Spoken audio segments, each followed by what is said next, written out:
समझोता एक्सप्रेस संदर्भातले अपडेट येते आहे। अपडेट म्हणजेच महत्त्वाची बातमी येते आहे। समझोता एक्सप्रेस पाकिस्तानकडून रद्द करण्यात आलेली आहे, पण पाकिस्तानने त्यांच्याच 27 प्रवाशांना पाकिस्तान हद्दीत प्रवेश करू दिलेला नाही। अटारी ते लाहोर दरम्यान पाकने ही समझोता एक्सप्रेस बंद केलेली आहे। त्यामुळे भारताकडून पाकिस्तानकडे निघालेली ही समझोता एक्सप्रेस अटारी इथे थांबवण्यात आली।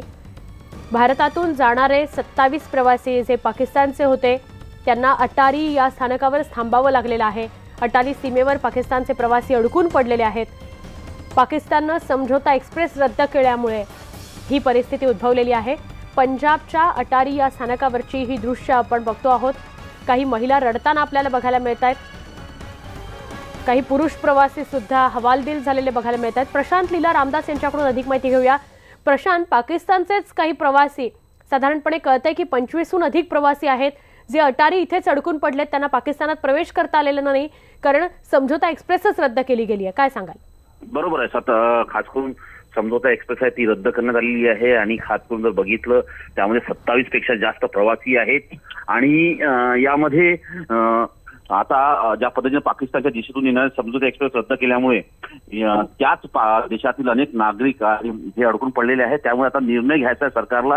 हे जे 27 प्रवासी अडकून पडले आहेत त्या संदर्भात काय करायचं आणि महत्त्वाचं म्हणजे याच्यामध्ये काल जी भारतातून समझोता एक्सप्रेस निघाली होती त्याला अटारी इथे थांबून ठेवण्यात आली आहे।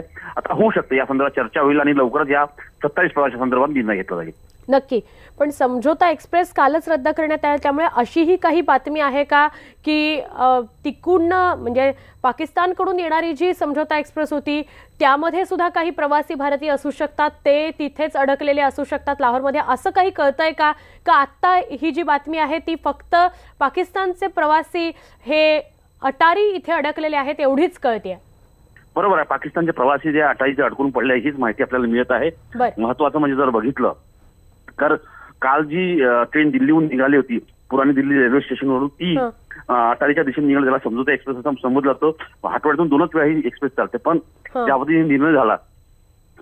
आणि महत्त्वाचं म्हणजे जर बघितलं या सर्व पार्श्वभूमीवरती की आता या 27 प्रवाशांचा काय निर्णय घ्यायचा, कारण की प्रवासी अडकून पडलेले आहेत आणि या संदर्भात आपल्याला लवकरच पाकिस्तान गव्हर्नमेंटच्या वतीने काहीतरी निर्णय समोर येईल। आणि महत्त्वाचं म्हणजे जर बघितलं आपण तर भारताने जी भूमिका घेतली की समझोता एक्सप्रेस रद्द करायची नाही, पण पाकिस्तानी ऐनवेळी रद्द केल्यामुळे आता पाकिस्तानच्या प्रशांत, ही खूप महत्त्वाची बातमी आहे। एक्सक्लुझिव्ह दृश्य न्यूज 18 लोकमतवर हे सगळे प्रवासी जे हवालदिल झालेले आहेत, रडता आहेत, ते पंजाबच्या अटारी या रेल्वे स्थानकावर अडकलेले आहेत आणि ते पाकिस्तानचे प्रवासी आहेत। अजून एका मोठ्या बातमीकडे आपण वळतो आहोत। देशातील सुरक्षेच्या पार्श्वभूमीवर तिन्ही सैन्य दलाचे प्रमुख संरक्षण मंत्री निर्मला सीतारमण यांच्या भेटीला पोहोचलेले आहेत। लष्कर प्रमुख जनरल बिपिन रावत, नौदल प्रमुख ॲडमिरल सुनील लांबा आणि वायुसेना प्रमुख air chief marshal Birender Dhanoa हे बैठकीला उपस्थित राहणार आहेत। संरक्षण मंत्री निर्मला सीतारमण यांच्या भेटीसाठी तिन्ही दलाचे प्रमुख पोहोचलेले आहेत।